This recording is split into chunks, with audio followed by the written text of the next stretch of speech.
call me fuego. 93 like me. Fire in the sheets, spending summers on the sea. It's okay though, she know way home. Better life on the day. See, that or just how fast they climb the leaderboard. There's so many little but they're all kind of like, jokes. Well, when you look at the entire PCS4 writ large, all SONIQS has to do is finish higher than 8th, and they started off today with a win. So they're making this, and to be fair, going back to last week, we've only seen a couple of teams that have managed to win 2 games, and we have not seen a team until today do 2 in 1 day. So I'm kind of curious to see if we end up with more winners today. Obviously, if we get 3 different winners on Miramar, and if SONIQS, as long as they keep up the kill pace that they are setting right now, most likely fine. Yeah. But you never know what happens when you switch over from Angle to Miramar. Yeah, and to follow up with what the desk was, or the couch, I should say. I'm so used to saying the desk. Couch. Yeah, it's the lounge. It's really hard to talk about who on SONIQS we would put on that MVP squad, because there's almost a rationale for every single one of them in different moments. Sure, Tig is the stats god right now. Let's be real. If you want somebody to get you some kills, Tig's your guy right now. But Hwinn has had specific standout moments regarding so clutch, like his shot calling, and had clutch plays. Shrimzy has regularly been the survivor for the squad, getting them different position points, getting some extra kills. Then, I mean, we saw it in the last game, surviving out, finding himself trying to be a way to influence everything. And then M1ME, dude, M1ME just, let's be honest, whenever we see M1ME just doing drive-bys and stuff like that, all of them are good. I mean, they have to know when range is there, don't they? I almost feel like that's why they're doing this. I don't know. Are they really going to drive up all of these people? Oh, no. No, they hit the rock at the wrong point. Jumping out. Oh, Shipboy's already down. Sparking's down. 2 still up. Dignitas was wanting to come into this with some gusto, but boy, it fell apart. Are you serious right now? A pebble in the road disrupted all of that. What the hell was that? Two-wheeling whenever they shouldn't have. That's a Murado push if I ever saw one. I mean, to be fair, it's a great compound dead center circle. I understand the thought process of wanting to crash it, but holy hell, that was a terrible crash. Whenever they made it up in 4 vehicles that close, I thought that it was theirs, and then they popped on the 2 wheels. EUnited, though, finding themselves with a couple of friends, and actually seemed like they had a similar idea on what Dignitas was wanting to do, but not going so well either. Yeah, Cresce losing 2 quickly. Or 2 or 3? Is it 3 that they've lost? Yeah, Christ, and the only one left. And EUnited summarily dispatching with a Cresce. It says, man, it feels like a Cresce. Their bread and butter has always been these team fights and getting the trades and playing them really well. But they have just not been able to find these fights going in their way at all this tournament. Yeah, it's just almost like they aren't quite ready for the assault that comes. But are you serious? We know you can do this, man.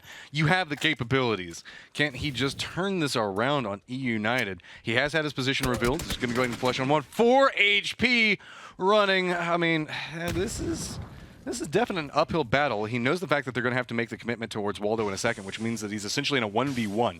Question comes in on how he's going to play it. I like this. Understand on how somebody's going to be making the approach in. Molotov's too far back. Is he going to spot out Cherry? Goes for the peek around and gets some damage. Does go down. EUnited do manage to survive and get Waldo back up.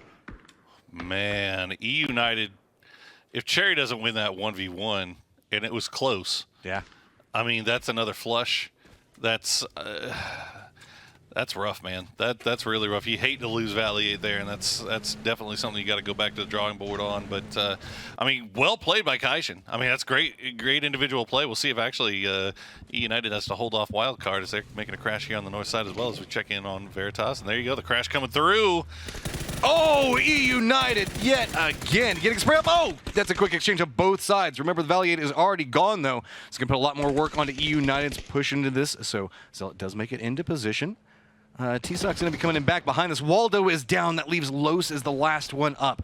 Does he go for the hero play and try to defend his teammates? And yes, he's going to go for it. Gets Cherry down. Back into a 1v1 style situation right now. Los dancing around the outside of this. Might find himself a little bit of a sneaky angle to make the approach. Zealot spots him out. Gets a decent chunk of damage, but good jukes coming through here. Still repositioning around. This is a lot of pressure back over towards Zealot. Now he has to make the commitment on trying to defend or assume the fact that he has enough time so Los can get the heal up that he can maybe get a res off. Yeah, as soon as he saw Los make that run, he realized, okay, I got enough time to get this res.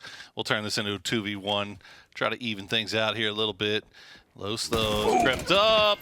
Oh, good shots from Zella once again as going for the throwable. Los sees it. I just, the awareness coming through. Oh! Oh my God, he walked in front of the freaking doorway. How does that kill him?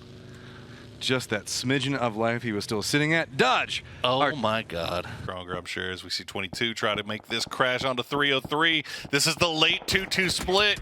Playing against 303 here, but what? Are they actually pulling this off? It's, again, the Lanham versus Lanham fight. Rogi's going to have to separate away from this last one up for his squad. Off in the distance, you can see it's 303 Troglodyta's taking the fight as they go through here. Triss still just trying to make sure he gets a little bit of play out of this. Rogi and him being the last ones up on these different positions. I like the little bit of a reposition. They both hear what's going on right now, but don't have vision on top of it. TSM, though, has a vision on Rogi. He's trying to dance around. Only 6 hits. Gonna go down. And so with that, Triss inadvertently just surviving and be able to get the res off on Junior.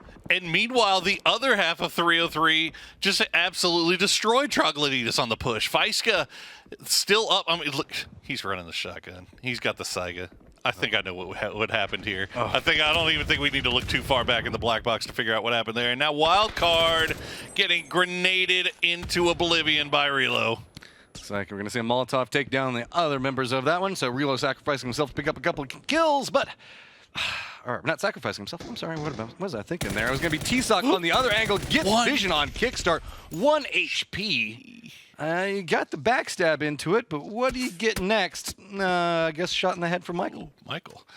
Okay, so Veritas playing the south side. They have that high ground, probably the only high ground position left in this circle. And yeah, as you said, this shift has been absolutely brutal, and now we're going to see another crash have to come through as gas cans will crash onto Latin Dominus.